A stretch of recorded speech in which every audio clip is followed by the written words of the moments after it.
Has anyone ever noticed that scripture is seldom easy to understand?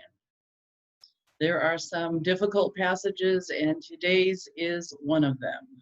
We've we're faced with some behavior, first of all, that seems very uncharacteristic on Jesus' part, but we can also find that two different gospel writers chose to include this passage in the very same way, and they prefaced it, first of all, with the very same teachings of Jesus in both gospels.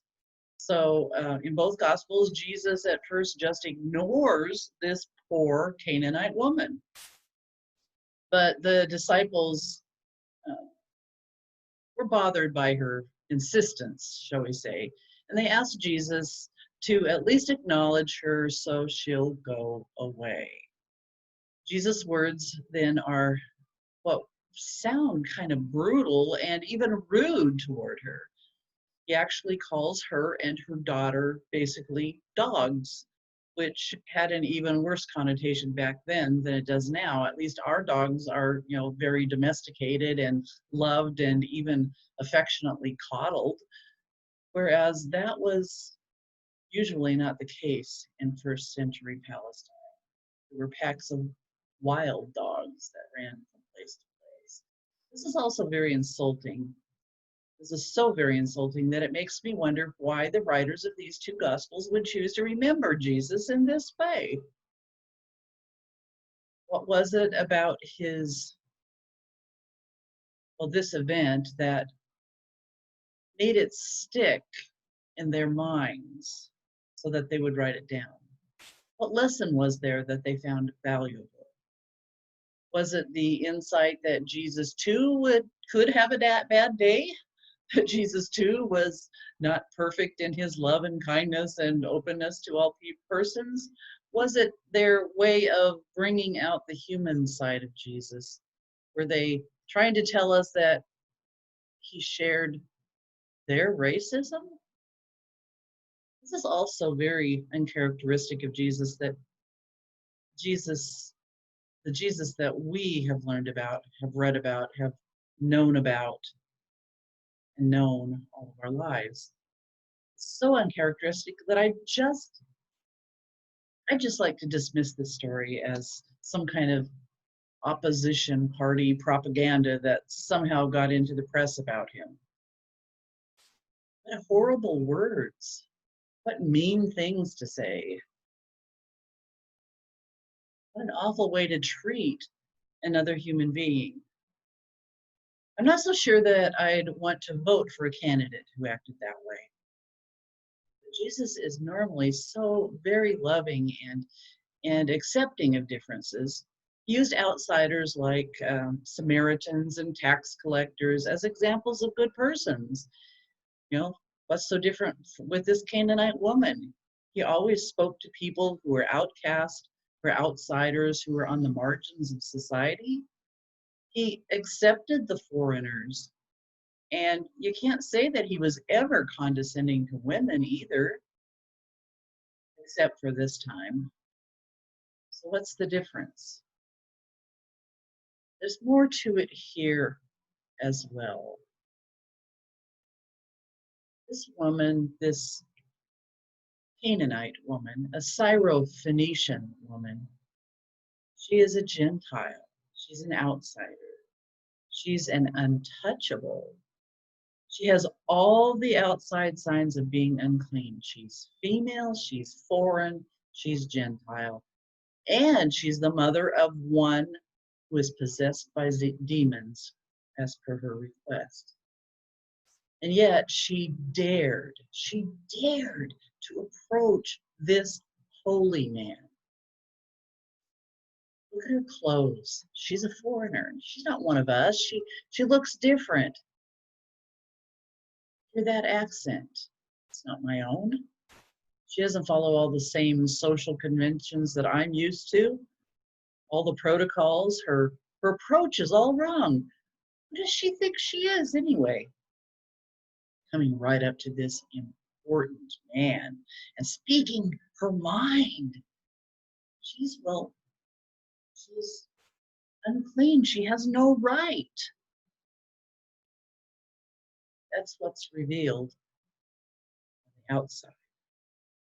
And yet we also find a woman of great faith. She's a woman who's consumed with love for her daughter. She believes that Jesus can help her. She is determined. She is undaunted by disciples who want to push her away. She's a believer, and she is compelled by love to make her request known to the Lord. She is full of faith. That's what's on the inside.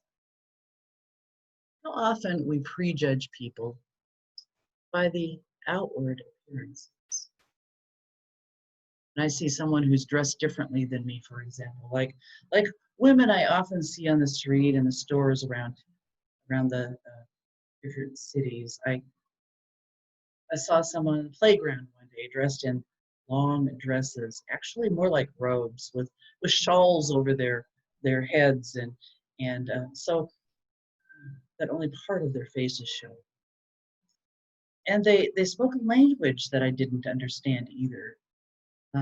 Probably somewhere from the Middle East, I presumed. And with that presumption, I assumed a lot of other things about them. That they were women domineered by their males in their life and in their culture, who kept them veiled and oppressed, that they were unable to express their own minds, that I should feel sorry for them, that their lives must be sad and controlled. But you know, as I watched them play with their children, and as I saw them interacting with their husbands, even in conversation and banter, I realized that all of those assumptions were apparently wrong. I knew nothing of these women's lives. Their dress was custom. They had the same love for their families as I have for my family. They spoke with assurance with their spouses. They laughed and they smiled and they cooed at the babies and they scolded children, just like we all do. What was on the outside was just clothing, custom, outward appearance. It's what's on the inside that counts. We know people who are different looking or different smelling, or who eat different foods, who have customs and preferences different than ours. But when we come to know them better, we often discover that all the prejudgments or prejudices were absolutely wrong.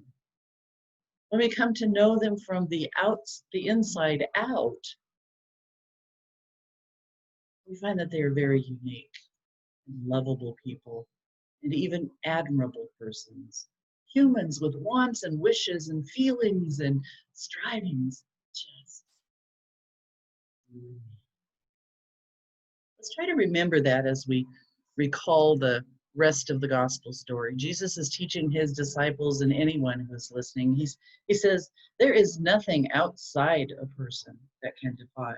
It's what is on the inside that makes them clean or unclean. It is not so much what you put into your mouth. Even that, it's not what you put into your mouth even that is the problem.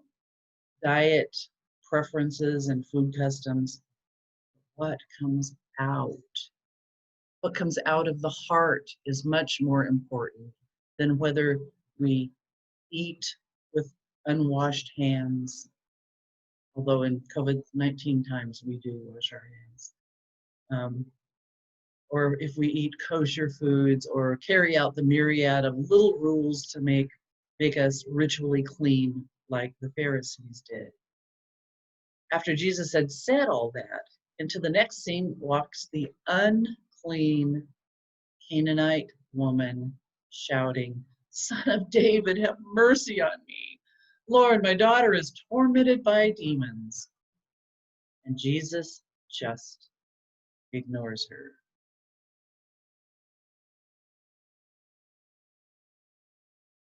His disciples send her away.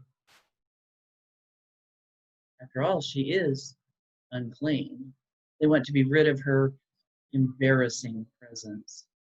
And even Jesus says, I was sent only to the lost sheep of Israel.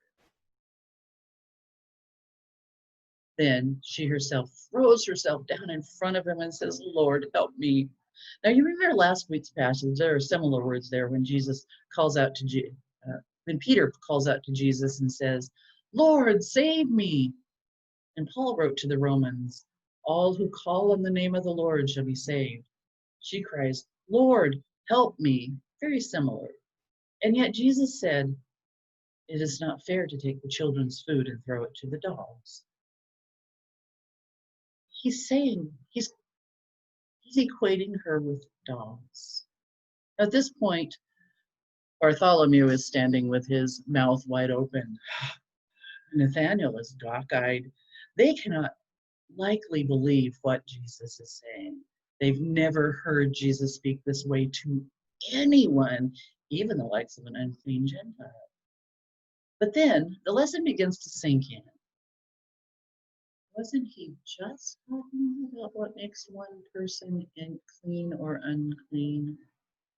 And this woman speaks with such conviction and faith that it becomes plain that there is more to her than meets the eye.